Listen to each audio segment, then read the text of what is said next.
And so if we look at like the last 365 days compared to the previous period, we're up 85% with 98% more orders. We grew our subscription services to 2.8 million annually, and that's up 74% this year. Like, are you concerned at all once you start to manipulate the algorithm a bit here, but you're trying to train it on another product? Do you worry that you might sacrifice sales on the immune side? Well, how do you take what's not selling and make it sell so that Meta will sell it? Here's what's actually interesting is...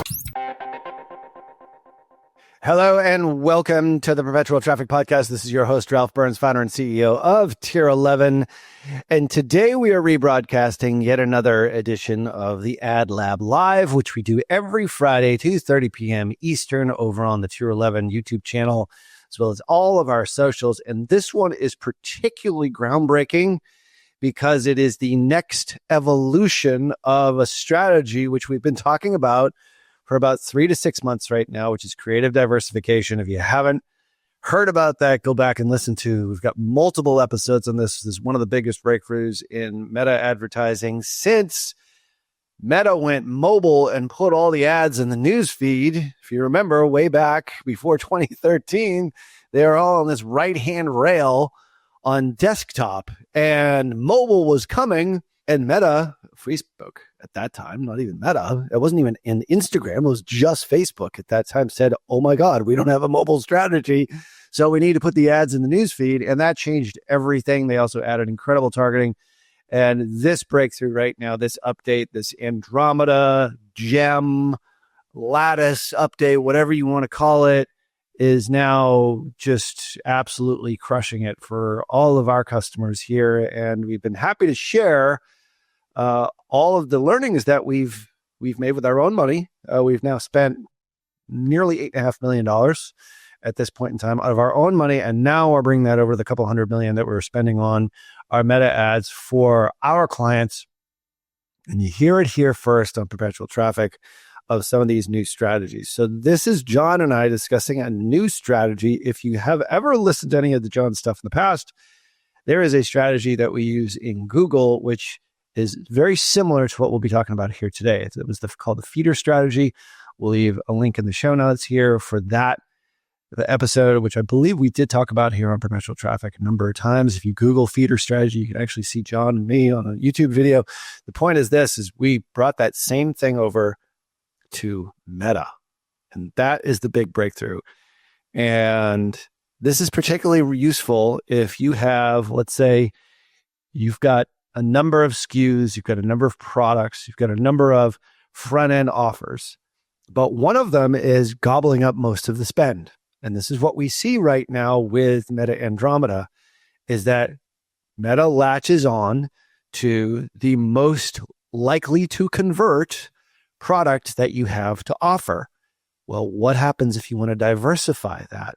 And in this business, which is a business that John and I are partners in and know quite well, we want to diversify our product line from just one specific product to about 4 or 5 different products and acquire customers in each one of those areas. So if that is your problem, so if you're a marketing manager or the head of growth, or you're the VP of marketing and you're struggling with this problem right now, you've got this one flagship product that's gobbling up all your marketing dollars and you want to diversify, this is the episode right here. And it's a huge breakthrough. And we'll be doing more episodes like this in the future as this evolves. You'll probably recognize this ad account as one that you've seen many times. This is, like I said, we're spending our own money on this. And John is blazing the way, blazing the path for understanding exactly how the Meta Andromeda update works with all its nuances. So this is cutting edge technology here. So just a reminder, of course, all the stuff that we're talking about here, you can get that over at tier11.com. If you're confused on how to deploy the creative diversification strategy and really take your meta advertising and your media buying to the next level, we're happy to help. Head on over to tier11.com/CD or just check us out at tier11.com. We'd be happy to help out and talk to you about how you can scale and grow in 2026. Now is the time to do it. Now is the time to set that appointment and talk about how you're going to plan for January 1st onward, as opposed to waiting till after the first of the year. So check that out over at tier11.com/CD. So without further ado, here is John and yours truly with this week's update from the Ad Lab on the feeder strategy for Meta Andromeda. Welcome to the Ad Lab. You're joining us in the Performance Kitchen here, where John has been cooking up chaos. Such chaos that he hasn't even told me what it is yet. Because I think this might be overstating it a bit because I don't actually know as of yet, but neither does the audience. You have figured out blue sky. I have. We made blue meth. We made blue meth. The Heisenberg formula is real. So for those of you who have not watched Breaking Bad, that is like the big brace crew that it's Jesse and Walter, right? It was Jesse, right? Yeah, Jesse Walter. Walter White, right? So incredible series. Like every episode, you're on the edge of your seat. It's like insane. Something big happens like every episode too. Every episode. Like I so stopped addicting. watching it at night because I couldn't fall asleep. It was that good. So I'm so jacked up at the end of it. So anyway, so they figure out this formula. It's like this perfect meth. Yep. Like, and it's, the whole idea behind it is obviously like he's raising money for his own cancer treatment. Like it's a whole thing behind it. But anyway, go watch Breaking Bad. Today, we are going to be breaking stuff, but I can't wait to hear what this blue sky is really all about. Yeah. All right. So we're just going to jump right into it. Last year, we created feeder strategy for Google. Right. And it worked extremely well. It worked so well, actually, funny enough, that the AI inside of Google actually has a feeder strategy definition now. So what's funny is you go to Google, type in feeder strategy. It's like AI overview feeder strategy and digital marketing popularized by John Moran, a 2-tier campaign structure, lower cost, and all the other good stuff about it. And everybody that's all made videos about it, and yada, yada, yada. It was like, what's the idea of feeder strategy? This guy's like, oh, there's this guy out there named like John Moran, who's like developed this feeder strategy. It is like, it was the best thing for Google, still works today, and it's been fantastic. We have now developed feeder strategy for Andromeda. And the reason why I believe this is such a massive breakthrough is because Andromeda by design does not allow for a ton of control for individual products or individual services to be grown outside of where the creative wants to go. Mm-hmm. So it's kind of like, hey, if you give me 10 ads and I'm going to say this ad is the best and that's the one I'm going to run. You're like, okay, that works, but that's my toe fungus product. But what about my plantar fasciitis product? And you're like, well, create new ads for that, add that in there and try that. Let's see how that works. Mm-hmm. What we now have is a way to cover all products with all creative everywhere, like a Performance Max main campaign. And then developed individual feeder campaigns like individual standard shopping campaigns in feeder in Google to steer the main campaign where we want it to go. Okay. So now we could say the big campaign can sell whatever it wants to whomever wants with whatever ads it wants. But if we want that campaign to shift from those type of products to these type of products, we now have that control. Plus like 50 other benefits that I didn't foresee, which I'm going to showcase now today. So I'm just going to dive right into it. We're going to go through it in its entirety, and it's going to be a lot of fun. So I would be remiss if I did not tell you about our sponsor of today's show is Tier 11. Well, oddly enough, it's just to be called Tier 11 Live, but now it's the Tier 11 Ad Lab. By the way, I just Googled dog pile strategy. You rank for that too. No shit. Yeah. Just for shits and giggles. That's amazing. Yeah. So here's the special that we have going on right now. And this is literally like we are getting rid of this at the end of the month because our gross profitability on this absolutely sucks.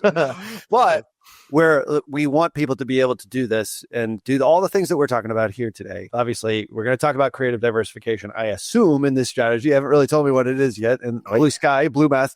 The point is this, is that you can buy the creative diversification package, which is 30 creatives per month. Like these are content creators. Like we go out and we have a stable of 70 or 80 content creators. Like if you've ever seen Tier 11 ads, or you probably see our ads all the time, you don't really realize it. Like these are some of the best content creators for UGC testimonials, all the sorts of things that we do on the video side, as well as all the other 9 or 8 or 9 different ad types that we have talked about on this show. You get all of that. You buy that package. That is a ton of stuff. Yeah. And you get the media buying and you get the Tier 11 data suite for free. Nice. So we are barely making any money off this. Like, that's the key, but that's not the key. We can't keep it going any longer in December. So the prices are going to go up. So anyway, so check it out. I'm going to leave a link here on the banner below. I see a lot of people are already here asking questions, which is great. Unlock the Creative Diversification Package to get the media buying and the Tier 11 Day Suite absolutely for free. tier11.com/CD. So Cool. Fuck you, John. That was a perfect slip in. I'm like, we're gonna do the best strategy we've ever seen. And you're like, but wait, there's more. That was perfect. Right. That's right. I should own a marketing company. I should own a marketing company. I should. Great idea. Right? All right. So we came from a campaign structure before where we had, 3 different individual campaigns going after 3 individual product categories in our company. Yep. And one of the main ones here was our immune system. If you've been following us for some time, we have a company that sells, pet wellness products, yes. But 90% of all of our sales were coming into our immune product. Now, we were struggling to get our other products, which we have a digestive, we have a joint, we have an oral care one. We have other products that we're able to sell in tandem with immune because we can upsell them as a bundle, but we really have not been able to grow the other products. And that was also due to the Andromeda framework, which is like, I'm a pixel, 80% of your activity is on immune. You give me something else, it has to be stronger than the 80% of my activity for me to change gears. And it just wasn't, unfortunately. It was a brand new product to the company. Right. Unless you opened up a brand new ad account or did something like that, which you don't want to do. Yeah, and you can, but then if you use the same pixel, now they're overlapping again, and it just blows up. So what we found out is like, hey, we have this campaign here, and this campaign is selling a whole bunch of new customers. But we're like, okay, we have 804 purchases, 560 are new, 511 are from immune. We're like, perfect. But this is the part that I think I missed in the unlock. And this is what literally set off feeder strategy was brilliant. This is whether you have a click or a view, you show up here. So I saw that 80% of my spend, 90% of my spend, $12,000 a day, had a lot of, hundreds of purchases or 50s purchases from I got 30 new joint customers. I have 80 new digestive customers. So they were taking all of our users we were bringing to the site with these other products, and this was doing the targeting. Even though they've been excluded, they were still doing it. And that's what we found out. We're like, well, crap, it's just the nature of the beast. And you're optimizing for a purchase immune new customer. So you're trying to get immune customers, but you're getting all these tangential customers as well, which is nice. I mean, but 80% of my spend's on immune, so I get 80% of my results on immune. That's it. Unless you can spend somewhere else to get that product having much more activity, Meta doesn't care. Yeah. So it's like Meta won't sell it if it's not selling, and Meta will only sell what is selling. Well, how do you take what's not selling and make it sell so that Meta will sell it? Right. I know they're going to take that. Yeah. Well, no, it all makes sense. Yeah. I mean, they're going to do whatever's easiest to get the conversion, really. Exactly. So what I found out, though, is that no matter what we did, what we were showing all of these hundreds of people were being targeted with what? Immune. Yeah. So my digestive audience gets sucked up by this one and says, hey, interested in digestive? Here's immune. Oh, you're interested in oral? Here's immune. Oh, are you interested in joint? Here's immune. Okay, that didn't work. That's what was stopping this. So we said, well, what if we make an all products? Everything. We have immune, digestive, oral, joint, all that stuff is in the top campaign now. All of our ads are in that main campaign. So every single ad that we've ever ran that was good is now in that top campaign. And that top campaign is now purchase NC. New customers from anywhere. I'm happy. Sounds good. And then we did 2 unique things. One, we made 3 more campaigns also purchase NC. Why? Because I want these to overlap. I want feeder to overlap.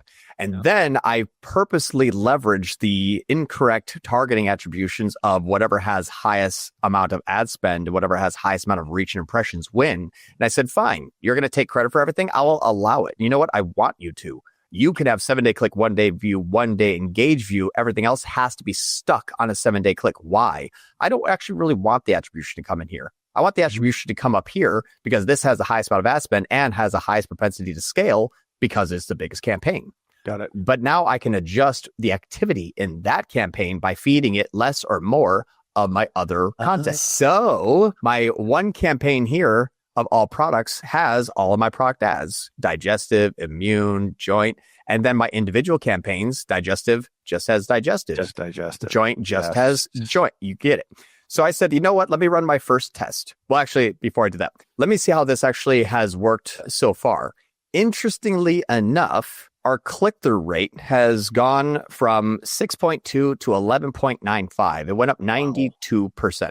Jeez. Why? Well, when the majority of our users used to be remarketed the $200,000 of only immune, about 5% of those people liked it. Why? Because those were 5% of the immune. The digestive, the joint, and the oral didn't give a crap.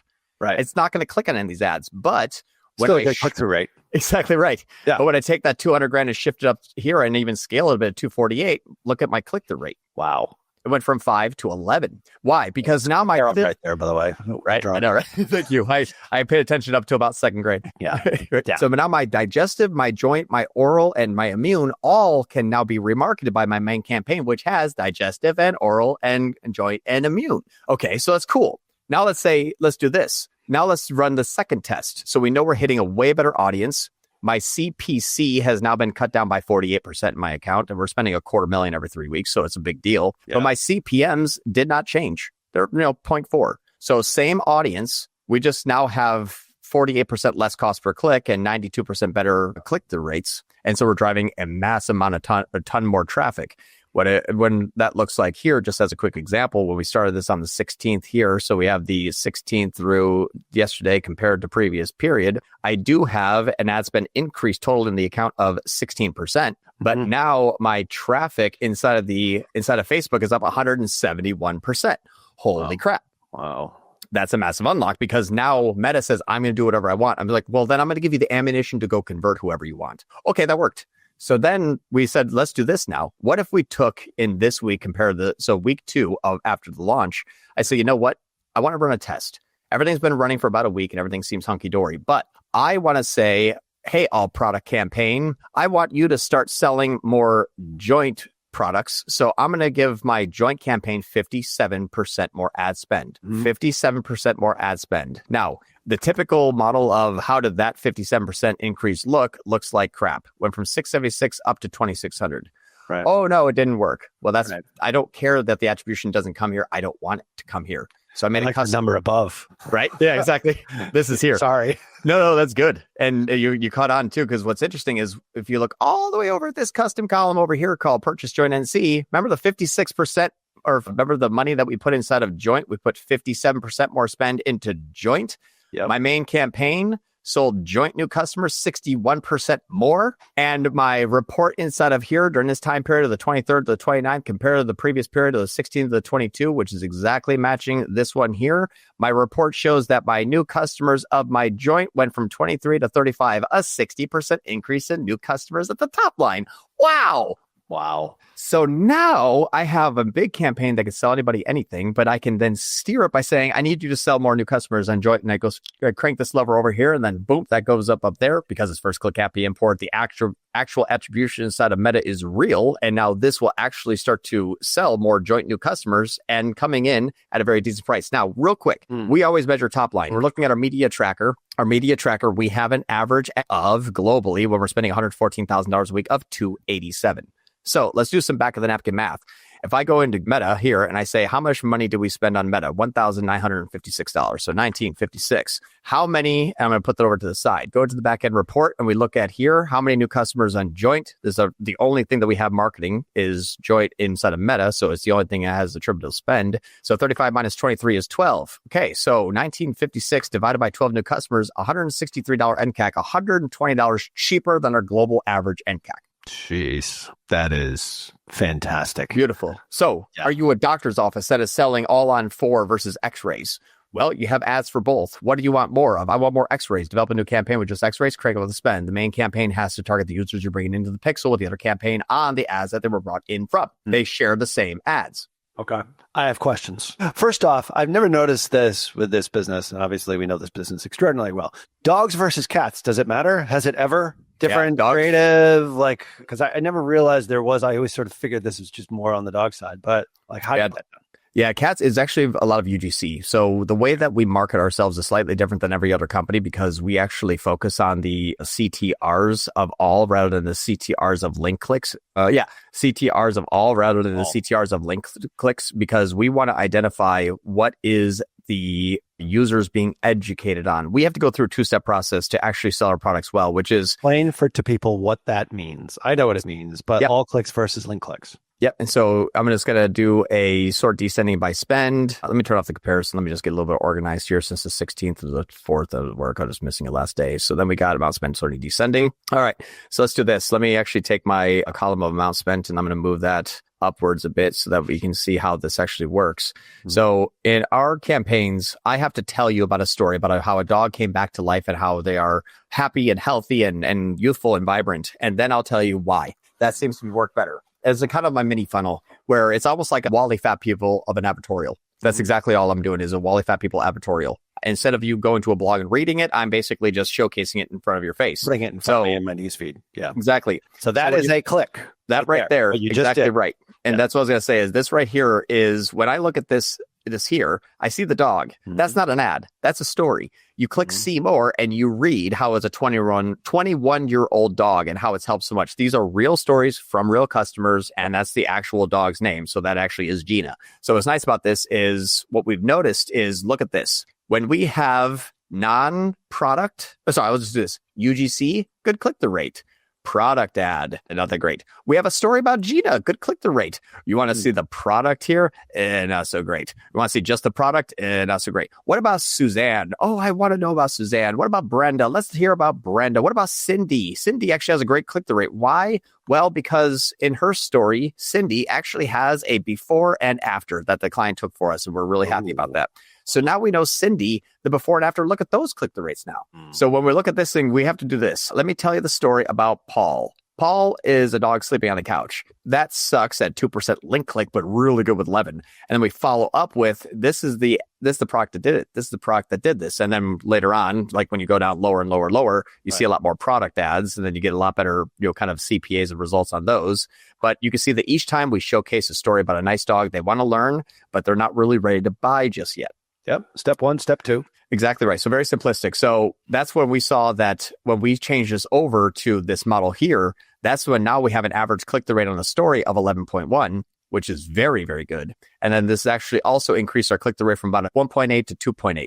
So our link click-through rate's not that great, but I measure activity off of how much are we educating a user based on creative, how much are we spending on that, and is that model working well? So it's a little bit different than kind of your standard media buyer, but we still use click-through rates for engagement. So on this one, this campaign here is the immune feeder campaign, or this is actually the all product. This is the all product. Okay. Mm-hmm. So my question is are you using the same creative? Like it would stand to reason that you'd only use story. No, I'm past that question. Got it. But for your feeder campaigns, it would stand to reason that you would want to use the story ads because you want the click, not necessarily the click through. You want the click on the ad to say, hey, I'm engaged. And then obviously you'll get them on the more salesy ad that is basically, here's the thing that you just clicked on, go buy it.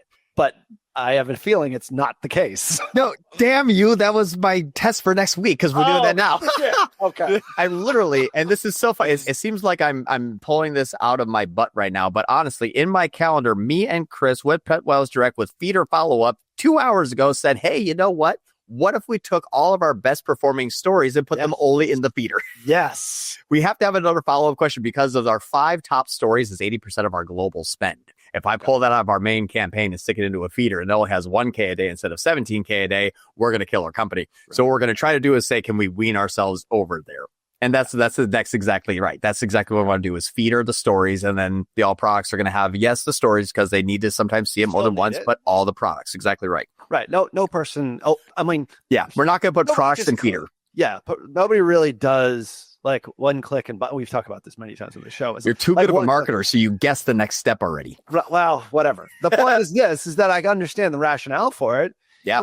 You want to show like, all right, you are engaged. So from a humanistic standpoint, psychologically, I'm like, wow, this is really cool. But I hadn't really thought about buying it yet. But then all of a sudden I see it again. I'm like, remember that story? Mm-hmm. I think maybe I'll look at it. Maybe I won't buy on that one. Maybe I'll buy on the next one or the one after that. I'm not saying this is like one click here and then you get a sale here. Yeah. In an ideal world, you want everyone to click on the first ad and just buy, but that's not going to be the case all the time. No, and you're exactly right. We want to have the stories leading the charge. We've already established that kind of in the metrics that we're seeing. You've already picked up on that, and that's exactly what we saw. Is like we would love to have more stories. We were too offset in our big campaign just to grab those and stick them over here. It would not swing this way that fast, and we would end up killing our company in the short term. But we are exactly right. We're going to take our best performer that we've used for like a year, and that one's going first. Yeah. And it's so exactly right. And it seems like story plus before and after. Yes. Story That's before and after. Yeah. And you know what's interesting? And those are secondary metrics not a lot of people look at, by the way. No, they just usually look at the results and be like, why isn't it getting bigger? Right. But here's what's actually interesting is the reason why the creative, obviously, like what you said, I know we're doing a sales pitch out there and it's sponsored by us, so whatever it is. But, of course. But that is, what's interesting is that's just actually one long infomercial, really. Is well, with proof. But check this out. Wait, there's more. But wait, buy today, get one more piece of creative. Check this out. It's our main campaign.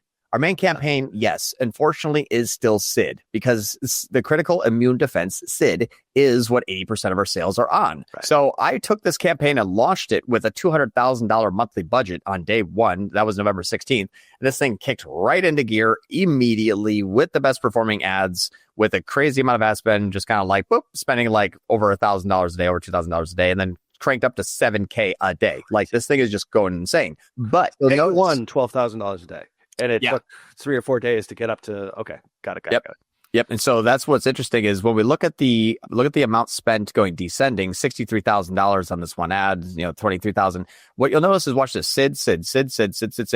And then when you go down, then you're getting into like the digestive and the joint, and that's like sub, $500 a day. So obviously we have some room to grow in feeder with the other ones. But here's where we would have killed ourselves if we didn't have someone to produce amazing amount of creative like you could at tier 11. Yep. Is I said, this has got amazing click-through rates. Watch this. On SID, 11, 16, 14, 13, 20, 12, 20, 16, 10, 16, 19. Wow. Okay. How's joint feeder doing? 18, 14.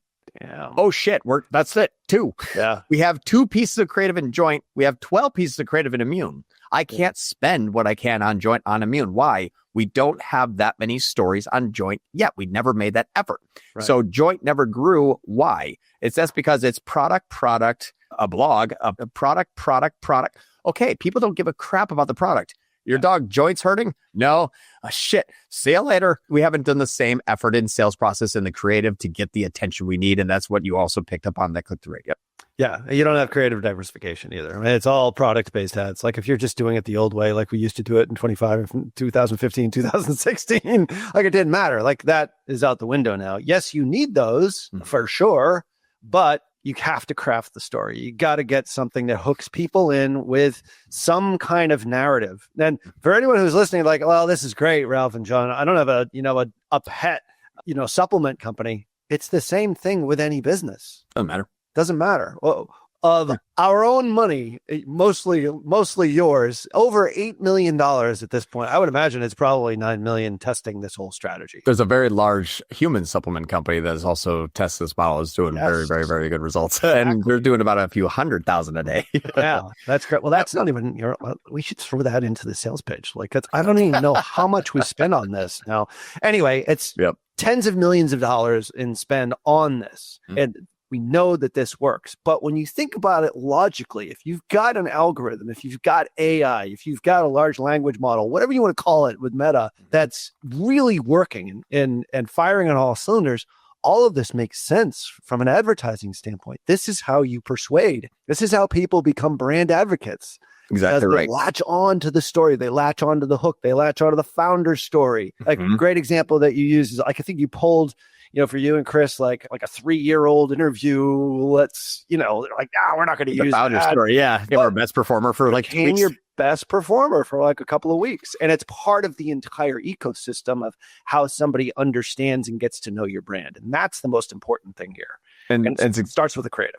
It's exactly right. And this person right here, I just grabbed a screenshot because I want to protect their identity. He's the one, this is 1 day ago. We're both testing the same exact model of feeder strategy. And so I followed up with the results that I'm seeing. He goes, oh, damn, that's awesome. Anytime tomorrow, blah, blah. Our CAC went from 280-ish to 180-ish with 2 to 3 times the customers and 4 times the subscribers. We're going to be wildly good path for the new year. Excited to bounce ideas off you talk tomorrow. And so I talked with him today, and he's running feeder strategies. This exact same setup that we just looked at. He's spending $200,000 a day right now on this model. And he's got some slight different variations. He's doing a little bit of bid caps where I'm not. He's doing a couple of exclusions in another account where I'm not, but 90% overlap with exactly what we're seeing. And he's seeing the same exact thing, and he's spending $1 million a week on it. So this has been a lot of ad spend. It is working well. It does move the needle very well. We're doing it with some lead generation companies next. We already sort of had a feeder strategy. Lead gen was the Strader company. I want to say the whole name, but the prerequisite company where we're using all of our add to carts that are then being targeted by all of our conversions. And then we just have to push more add to carts and everything gets better. We've seen that we can feed it.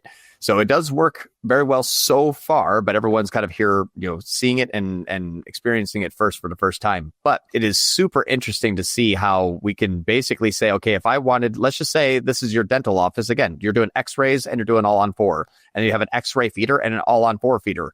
Great. Do I want more all on 4? Crank up the all on 4 feeder. Why? Well, because the pixel works as one big engine. If we think about it, I'm going to pull out paint just because I haven't used that in a while. But if you have a level here and you say, okay, this is my product A, and then the sales or spend, and this is my product B, and this is my product C. This is kind of us right now. Right now, we kind of have SID. This is our critical immune defense here.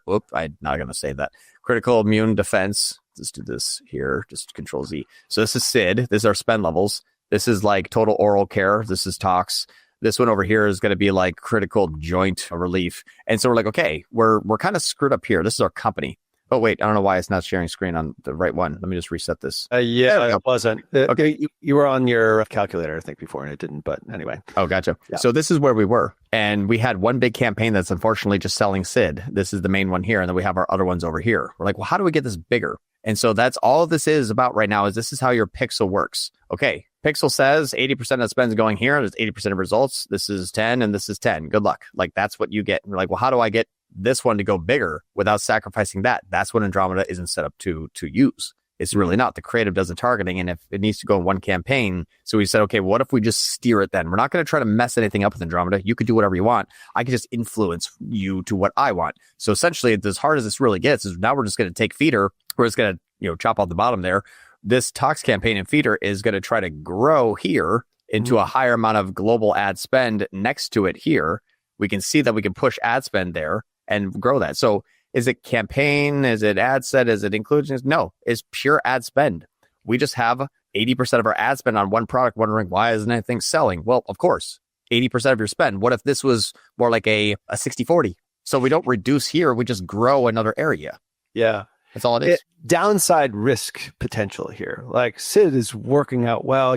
It's coming in at the NCAC that you want. Like, are you concerned at all once you start to kind of manipulate the algorithm a bit here, which is fine, but you're trying to train it on another pixel fire, really, or another event fire, which is really another product. Do you worry that you might sacrifice sales on the immune side? We thought so. And that was the only thing that we haven't identified yet. In our media tracker that we look at everything week over week, we know that we increase spend. That was something that we did this last week. Yeah. Our NCAC is 287 and it was, 270 at 60 grand. And now we're doing 114 at 287. So it's not any less efficient. We have a 1.59 ROAS, but we've also, whenever we're above 100K, that's about where we see our MER because we start outpacing the sales of our subscribers kind of thing. When we get close to that, like kind of 130K, you can see it's a normal MER. So we took basically $250,000 worth of spend. I mean, this is how fast this was. When people are like, what should you start off in spending? Well, my normal question is, well, what is your pixel used to targeting? Because if your pixel is used to targeting something, well, you could take that campaign, that spending here at a fairly high level of 12 grand a day. You could immediately shut it off and then launch another campaign with the same ads at 14 grand a day and nothing happened. It just basically went from 34 to 32. And we're like, okay, well, what is this? What is the NCAC? Well, it went from basically 480 to 42. Nothing happened. Literally a perfect just swapping over. So you could launch a new campaign at 12 grand a day if that pixel is used to seeing that audience with those ads. Right. So as long as we always have a steady stream of SID ads that we're always iterating on and creating new, and that campaign is also continuously growing, it's making more room for the feeders to shove other users in there. So it becomes easy. You want a new joint ad, goes in feeder and goes in main. You want a new oral care ad, goes into oral care feeder and the main campaign. You need a new SID ad, it goes into SID feeder and the SID campaign. So these are growing as these are growing, but I can grow any one of these at a faster rate. So now I can manipulate more or less sales and new customers at a perfect end cap with a lever pull. Why wouldn't you, devil's advocate here? Yeah. Well, first off, people are going to be watching this and like, well, that's during Black Friday, Cyber Monday week. Oh, we didn't run Black Friday, Cyber Monday. All right. We didn't do one ad. I can prove that. Screw all you people who are doubters out there. My question is what would prevent you from having 3 feeders for 3 of the different products and then 3 conversion campaigns so you can really throttle them up and down? I mean, you're throwing them all into one of the, I'm calling it the conversion campaign, but it's like the all products campaign. Would that be slicing things too thin? What's your sense? Right. I didn't understand that. So we saw this one. Yeah. So that's your all products. I'm calling that kind of the conversion campaign because you're getting the click and the sale. It's being attributed there. But what if you actually split that out based upon, like, you did a conversion, or you split out the all products campaign into conversion campaigns for each one of the individual products, like these here? Yeah, so that you can throttle each up, and because you're basically targeting the same audience. It's open targeting anyway. Mm-hmm. Would that screw things up? Well, isn't that what we did here? I'm not understanding the differences. Well, you did it here, but I'm saying, like, for the all products campaign, instead of having all products, have each one break all products out into SID, into CTR, into CJR. Oh, so that's what we actually started from. So that was the before. So if I go back to like kind of the before and turn off, I'll just go back to October and then turn off the comparison, descend by amount spent. Yep. We had the basically SID for dogs, SID for cats, critical line, and digestive and joint. Okay. And because whenever we would increase ad spend here, the bad part is this main campaign that had all of the product, or this main campaign only had immune products. So if I push harder on digestive, this big campaign says, ha ha ha, yeah, thanks for all that traffic. That's mine now. I spend everything here. You go away. Well, what are you going to show my digestive customers? SID. Okay. Got it. And that's from the before campaign where we're like, why is SID selling all of my digestive? Why is SID selling all my joint? Why is SID selling all my oral? And why is my click-through rate suck? And also, no one's really buying anything. It's because this main campaign said, anybody that comes to the site is mine. Not from other Meta campaigns. Meta, Google, organic, your direct traffic, your email traffic, your influencer traffic. This main campaign sucks up everything. So globally, every user that was coming to our site was only being marketed SID. No wonder why SID was the only thing selling. Sure. When we made that all campaign, now it says, everybody that ever comes to my site ever, I will remarket everybody everything. I want that. Yeah. But now I want you to turn up the heat a little bit on that product, and I can move a lever over here. Right. And it makes sense. Like, I have to assume that the NCAC for all 3 of these products, all pretty much the same. Yeah. They're pretty much, and actually it was even getting the same result. We would get it like 339, 385, 302, and then the joint one was 720, but that one was literally just like, I think launched like early in the month, and we shut it off. So it's not even on during that time period. Feeder! And this is only 3 SKUs, really. Well, I guess it's more because each one has the dog and the cat. So we have 6 SKUs. Yeah, immune dog, immune cat, an oral, a joint, a digestive, and then a 3-pack with like a bundle package. So we technically have 6 SKUs. But the problem is everything was just immune. Yeah. I mean, we've scaled up this company really well. I mean, we have not messed up anything, in my opinion, in the growth of the company besides the SKU list. And so if we look at like the last 365 days compared to the previous period, we're up 85% with 98% more orders. We grew our subscription services to 2.8 million annually, and that's up 74% this year. Like, we're doing really, really well. The problem is my sales by product is critical immune defense, critical immune defense, critical immune defense. Oh, there's hip and joint. Way down there, down 27% this year. Oh, so if you're looking at an EBITDA of a company, are we an idea on a product that worked well? Or do we have a full suite of products that everyone loves with high LTV? Right now, we have an idea that never really turned into a company. If you're looking to buy this company, I'm like, why would I buy the one company that has one product out of 6 that work? I'm just going to knock off your one product. Well, that's kind of the bigger goal question here. I mean, obviously the bigger goal question, I mean, if I am a multinational pet product company, I look at this and I say, I want that customer base. Exactly. Granted, most of it's immune, but for you and your business partner to be able to get the best multiple you want to have a multiplicity of different types of customers to make you more appealing to potential buyers, is what I am assuming. Exactly right. I know how your brain works, Mr. That's right. It's like you have 6 products. How are they doing? We have 1 good one and 5 duds. You want to buy the whole thing? Not really. I'm looking at 1 out of 5. I want an 80% discount on that price. So the goal of the business dictates the strategy here is really what you're saying. Look at that. How about that? The company goal. Hey. Had some of those conversations this week with some Tier 11 people.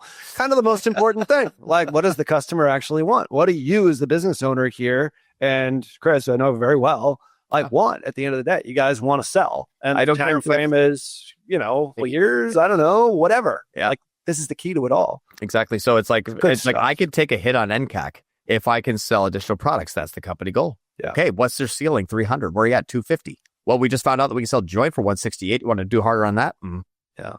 So that's what we're doing now. So we got feeder for Andromeda where it will allow it to do whatever it wants. I can just be in its ear saying spend more in there. And it's like, okay. And then it nails it on in platform for the spend on top line at an NCAC that's best. Man, this is smooth. It's killer. It's killer. And it totally makes sense. Like, you're not just doing this just to like mess around. Like, you're doing it with a business purpose in mind. You want a diversified customer base. So and it can't all be immune. But I mean, I'm sure if you marketed this right now, put it out in the private equity world, I'm sure somebody would give you an offer for it. But the point is, we have a few offers. I'm sure, but they're just not as big as we want them to be yet.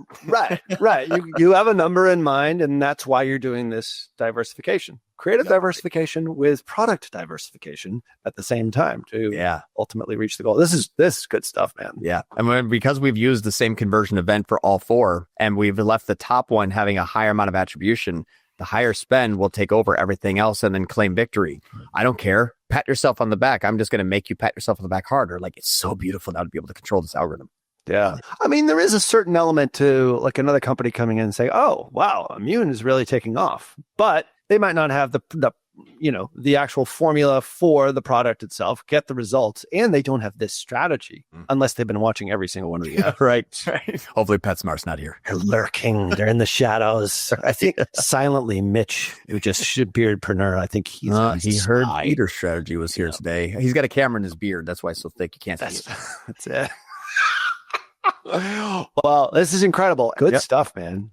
All right. Hope you enjoyed this week's episode. We will continue to rebroadcast episodes of the Ad Lab over here on Perpetual Traffic, especially if they're really relevant to some of the things that we're talking about here that we've been discussing the last 6 to 9 months going into 2026. This is all a moving target right now. We're all still trying to figure this stuff out. But what we do know is that this formula that we are deploying right now with at least 30 creatives, brand new creatives every single week, 5 to 7 creatives based upon ad spend, reach, a couple of different internal metrics, and are really crushing it with their meta advertising right now. We actually had a customer that just told us they had the best Black Friday they have ever had.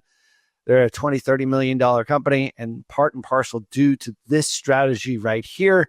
So if you want our help, check it out over at tier11.com or to our creative diversification page over at tier11.com/CD. So, of course, wherever you listen to podcasts, please leave us a rating and review. It helps us get out to a wider audience, teach people how to do this stuff the right way through metrics that matter, real business metrics that matter, like the cost to acquire a new customer, gross profitability, how much money you're making, all of those things. Who cares about in-app ROAS? None of that stuff matters. Through metrics that matter and growth that scales. That's why we do the show every single week, twice a week. So make sure that you do leave a rating and review and pass this along to your friends and or your marketing buddies in the space so we can teach you how to do this stuff the right way and get the results that we're talking about today on today's show, as well as in future shows. So on behalf of my amazing co-host, Lauren E. Petrullo, until next show, see ya.